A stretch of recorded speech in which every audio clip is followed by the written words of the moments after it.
Nessa aula, vamos falar sobre um dos assuntos mais importantes do universo dos planos de saúde. Para mim, particularmente, é também a aula mais importante desse curso. Então, eu te recomendo assistir com muita atenção, muita calma. Eu vou ser o mais didático possível aqui. Esse não é um assunto muito complexo, mas muita gente não conhece. Então, se você tiver alguma dúvida, assista de novo, porque é importante você compreender bem o que é o mutualismo, tanto para você entender o funcionamento dos planos de saúde, como também para você ter uma percepção melhor daquelas notícias que a gente sempre ouve na mídia, de que os planos de saúde estão operando no vermelho, de que os beneficiários não conseguem atendimento, que os reajustes são cada vez maiores. Tudo isso vai fazer mais sentido para você depois dessa aula. Então vamos começar com a definição. O que é o mutualismo? Vou trazer aqui. Olha só o que está dizendo. O mutualismo é o compartilhamento dos custos entre os beneficiários do plano, onde muitas pessoas contribuem com os pagamentos e apenas algumas utilizam os serviços sempre que necessário. O que significa essa frase? Eu vou dar alguns exemplos mais lúdicos antes da gente entrar no exemplo real aqui de um plano de saúde. Imagine primeiro que você vai fazer um bolão com seus amigos. Então você se reúne ali com outras 9 pessoas, cada um coloca R$ 1 na mesa, e aí vocês vão ter ao todo R$ 10. Depois vocês sorteiam uma dessas 10 pessoas e o sorteado leva os R$ 10 que aquele grupo juntou. Esse é um exemplo de mutualismo, porque cada um contribuiu com um pouco para que alguém pudesse se beneficiar daquele valor. E esse alguém, na essência, ninguém sabia quem era, porque foi um sorteio feito ali na hora. Agora, trazendo para a nossa realidade profissional, o mutualismo a gente pode identificar no mercado de seguros. O seguro funciona assim. Vamos tomar como exemplo um seguro de um carro. Imagina que eu tenho um veículo que valha R$ 30.000. Eu vou lá na seguradora, contrato um seguro e aí eles me mandam um boleto de R$ 2.000. Então, qual que é a lógica? Eu vou pagar R$ 2.000 para que, se acontecer um roubo ou um acidente e eu perder o meu carro, a seguradora me pague R$ 30.000 de volta. Só que isso não é um investimento. Então, eu não estou dando 2.000 para receber 30. Via de regra, eu estou dando 2.000 querendo perder esse dinheiro, não querendo utilizar ele. É uma segurança que eu estou contratando, para que eu não tenha um prejuízo caso alguma eventualidade ocorra. Mas agora vamos pensar, como que a seguradora conseguiria pagar R$ 30.000 para uma pessoa que deu somente 2.000? É 15 vezes mais. E aí entra o conceito do mutualismo. Porque não sou apenas eu que estou ali pagando R$ 2.000. Existe um grupo de várias, centenas, milhares, milhões de outras pessoas que também estão pagando R$ 2.000. E aí, quando algumas dessas pessoas precisa acionar o seguro porque acontece alguma coisa e elas acabam perdendo o carro, a seguradora tem como arcar com os custos dessas poucas pessoas. Por quê? Porque ela recebeu um valor muito maior quando ela soma os pagamentos de todos os segurados, né? Então, vamos pensar aqui em um grupo de 15 pessoas. Se 15 pessoas, cada uma paga R$ 2.000 para a seguradora, né? Se essas 15 pessoas pagam, melhor dizendo, a seguradora recebe no final R$ 30.000 dessas 15. Então, se uma pessoa deste grupo de 15 acionar o seguro, a seguradora consegue arcar. Então, é feito sempre uma conta, né? É uma conta muito complexa, que eu não tenho as condições de fazê-la, né? São pessoas que estudaram ciências atuariais, pessoas muito boas em estatística, para calcular a probabilidade de chances de acontecer um evento que cause o pagamento de um sinistro. A partir deste cálculo, né, que são as chances de acontecer determinado acidente, determinada coisa, a seguradora vai determinar um preço. Porque ela vai falar, olha, tem um grupo de X pessoas, né, uma quantidade de X de pessoas, cada uma tem que pagar um valor para que eu tenha condições de cobrir o sinistro de X pessoas, né, que vai ser uma quantidade muito menor, que eventualmente venham a precisar do seguro. Aqui, o conceito, a lógica é a seguinte: eu consigo prever a probabilidade de acontecer um acidente, de acontecer um roubo, né, de acontecer algum sinistro, como a gente fala, que vai gerar ali a necessidade do pagamento do seguro. Então, a seguradora pode trabalhar, por exemplo, com uma chance para 15 pessoas, que é esse grupo aqui que eu trouxe, né? Então, uma a cada 15 vai ter o carro roubado.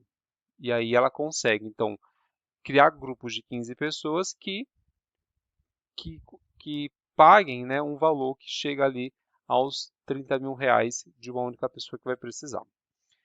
Isso dá para prever, né, a probabilidade do acontecimento. O que não dá para prever é quem é a pessoa que vai levar aquele dinheiro, que vai precisar daquele dinheiro, melhor dizendo. Porque se a gente conseguisse prever quem é essa pessoa, o que ia acontecer? Todas as outras que não vão precisar do dinheiro não pagariam os 2 mil reais, porque elas não vão ter o dinheiro de volta nem vão precisar dele. A única pessoa que iria pagar era aquela que precisa, que sabe que vai precisar. Só que ela sozinha naquele grupo vai ter que arcar com quanto? 30 mil reais. Ou seja, vai ficar inviável para ela.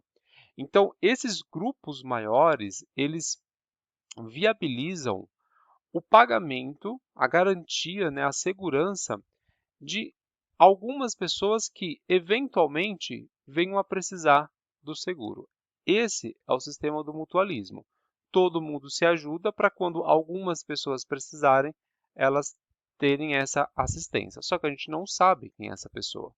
Então a gente tem que, teoricamente, né, no espírito comunitário, como diriam, a gente tem que contribuir para que, se formos nós mesmos, a gente possa ser beneficiado por esse dinheiro.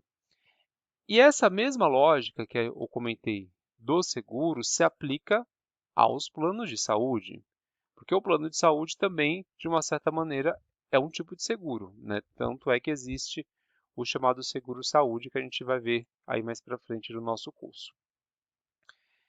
E qual que é a lógica do plano? Vou trazer aqui um exemplo agora bem direcionado para esse contexto, para você entender mais claramente. Vamos pegar aqui uma situação hipotética onde existem 10 pessoas em um grupo segurado, né, em uma empresa, por exemplo, onde cada uma dessas 10 pessoas paga R$ 500 por mês para a operadora.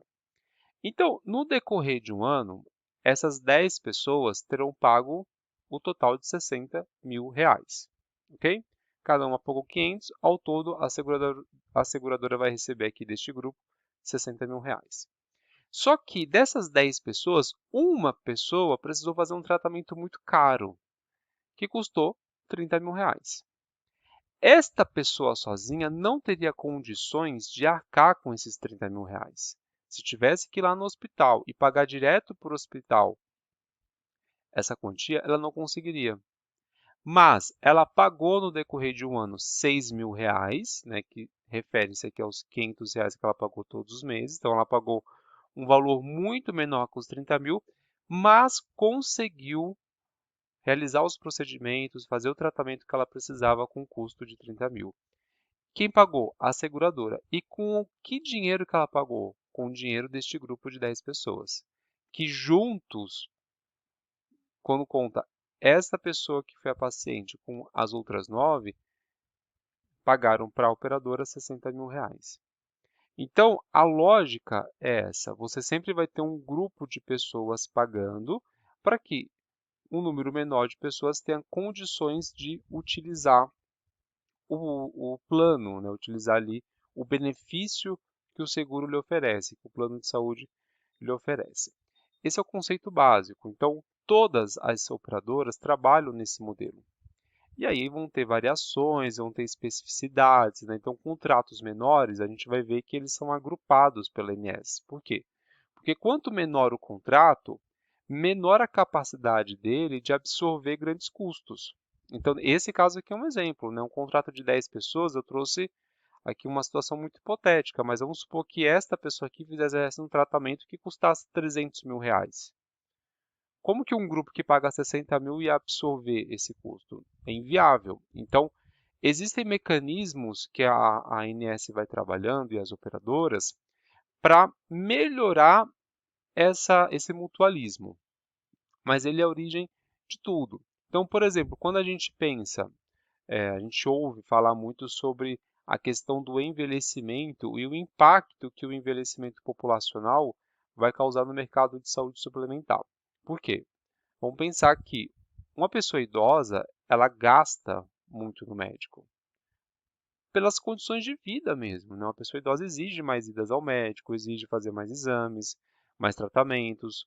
Muitas vezes tem alguma doença crônica que exige um acompanhamento. Então, essas pessoas com mais de 60 anos, elas são um grupo de beneficiários extremamente caros para as operadoras, mas elas conseguem acessar os serviços de saúde no mercado de saúde suplementar, por quê? Porque existe um outro grupo de pessoas mais jovens que contribuem e que não usam tanto. As pessoas novas não vão no médico, né, na mesma intensidade que as pessoas mais velhas.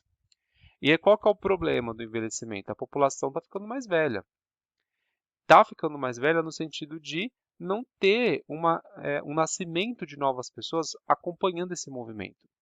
Então, daqui a alguns anos, esses jovens que estão hoje nos planos de saúde, pagando para que os mais velhos possam usufruir ali e utilizar o, o, o atendimento médico da forma como elas precisam, esses jovens serão idosos. Só que não vão ter novos jovens na mesma proporção necessária para cobrir os custos deste grupo mais velho. Entendem? Então, esse é o desafio. Como que eu mantenho esse serviço de atendimento médico através do mutualismo? Porque, afinal de contas, né, se eu pagar ali uma mensalidade de R$ 500, de R$ 1.000, de R$ 2.000 por mês, muitas vezes não cobra o custo total do procedimento que eu fiz, do tratamento que eu fiz. Então, existem muitas questões envolvendo o mutualismo, inclusive de viabilidade. Então, por que existem tantos casos de judicialização, né, de pessoas que entram na justiça, a justiça concede o parecer, né, a decisão favorável ao beneficiário, obrigando a operadora a cobrir um determinado procedimento que não estava previsto pela ANS e nem no contrato. Qual que é o impacto disso? Isso vai aumentar muito os custos. Por quê? Porque aquele procedimento provavelmente é o procedimento mais caro, porque senão a operadora provavelmente teria condições de arcar. E aí, esse custo não estava previsto aqui no mutualismo, né? Aquele grupo de pessoas paga um valor que não absolve corretamente aquele impacto da judicialização. Então, onde que isso vai terminar? Vai terminar, primeiro, na operadora, que vai ter um resultado negativo, e depois vai diretamente para o próprio beneficiário, né? Porque aí a operadora vai ter que trabalhar com reajustes mais altos para repor aquele valor que, em tese, ela gastou a mais, porque aquele grupo de beneficiários não foi capaz de absorver os custos gerados por uma judicialização. Então, essa é uma discussão muito ampla, tem muitos fatores a serem avaliados, né? Estou trazendo aqui só exemplos, tá? E exemplos de como que essas realidades podem impactar o bom funcionamento do plano de saúde e por que eles impactam. Mas o mutualismo é um conceito muito rico e que eu indico vocês de irem atrás de mais informações, de entender melhor como que ele funciona, porque é muito, muito interessante essa dinâmica. E quanto mais a gente entende de mutualismo, melhor a gente entende as realidades dos planos de saúde.